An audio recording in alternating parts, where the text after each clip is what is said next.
Scepter.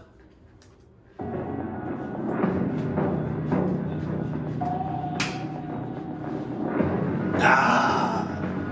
Dice roll. Dice roll.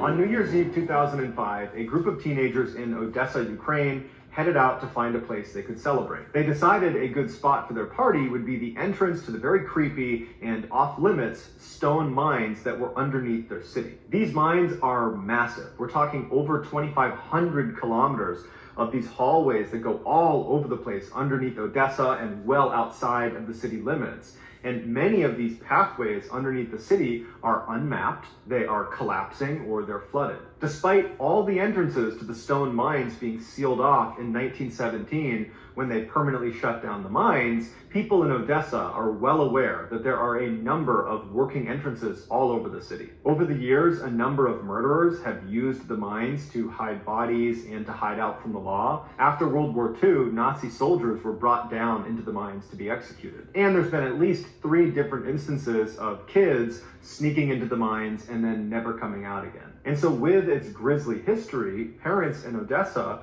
would tell their kids, do not go down into the stone mines. Even if you find an entrance that works, it's just not worth it. But of course, this only led to the kids of Odessa wanting to explore these stone mines more.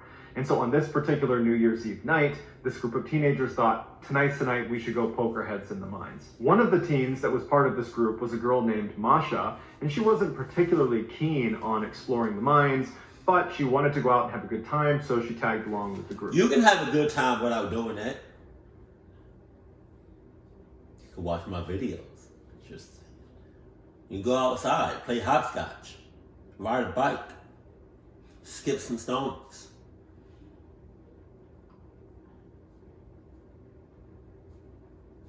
There were literally hundreds of things you could have done instead of doing this cluck shit. These teens all went to the same school, and it was kind of common knowledge at their school that there was this one particular working entrance into the mines that was just outside of school property. So the teens walk over to this entrance, and what it looks like is 2 big metal doors in the ground that swing open like a cupboard, and then there's a flight of steps that lead down into the mines. One of the teens reached... What? Just outside the school? That school's sus as shit. I feel like schools, because you got kids. I feel like if you have a school, right, within 60 miles or 66 miles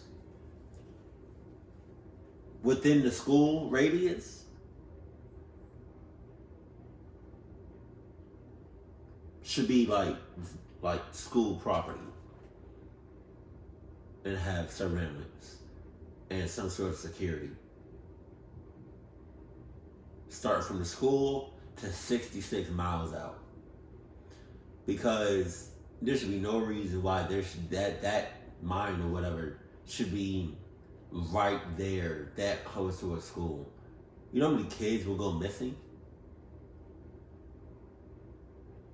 And the fact that it just opens like that without no sense of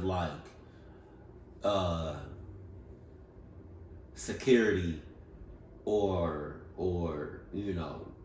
cautions or anything like that. It's just open.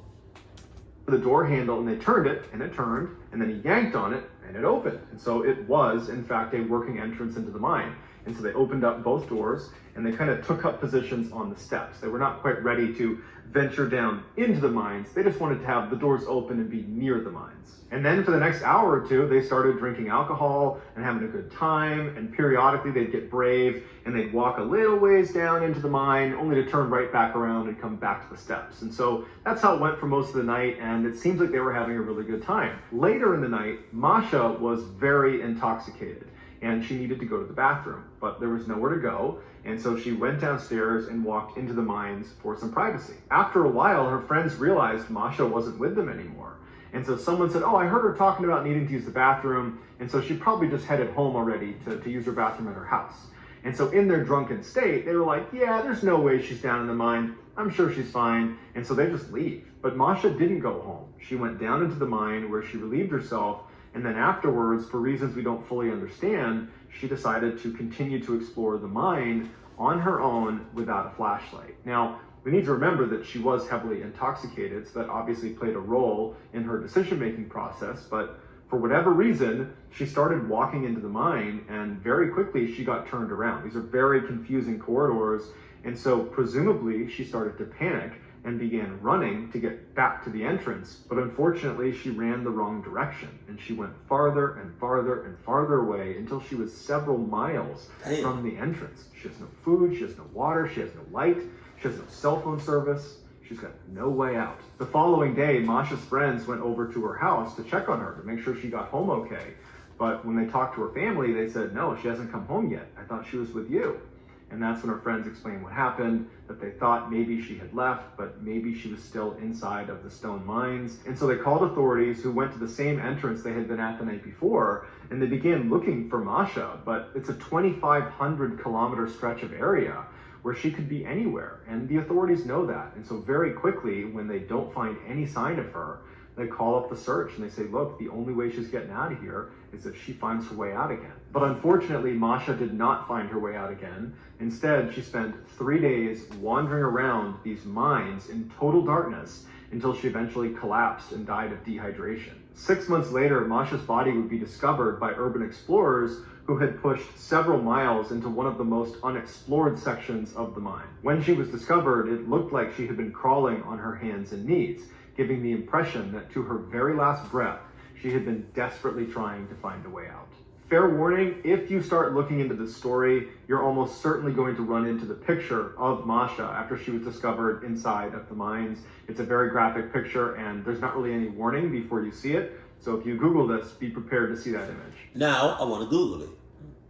I'm not going to show it because, you know, it's YouTube. They sensitive.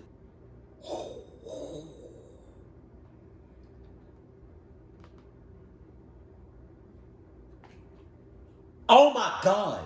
Damn. So that's going to do it, guys. If you found the secret in today's video, let us know in the comments what it is and where you found it. So give us the timestamp. And if you're the first to do that, we will ping you at the top of the comments section. If you enjoyed today's video and you haven't done this already, please weave the like button, a friendship bracelet, but rub poison ivy all around the inside. Also, please subscribe to our channel and turn on all notifications so you don't miss any of our weekly 3, 4, even 5 video uploads. If you want to get in touch with me, you can direct message me on Instagram or on Twitter. My username for both platforms is the same. It's JohnBallen416. I also have a ton of content over on TikTok where my username is MrBallen. If you have a story suggestion, please submit it to our subreddit just called MrBallen. That's linked in the description below. So whether I see you on Instagram, Twitter, TikTok, Reddit, YouTube, or some combination, just know that I really appreciate your support. And until next time, that's going to do it.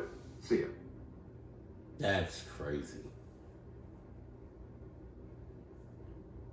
Yeah, if I was one of the officers, I would have just called it off too, because I'm not about to just start. How many miles was that?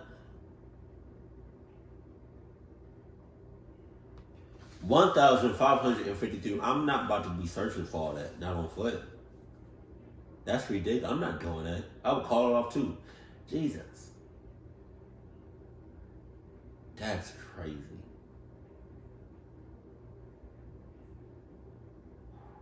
My condolences. Keep cool, keep it classy, and I love you. Stay happy, my family.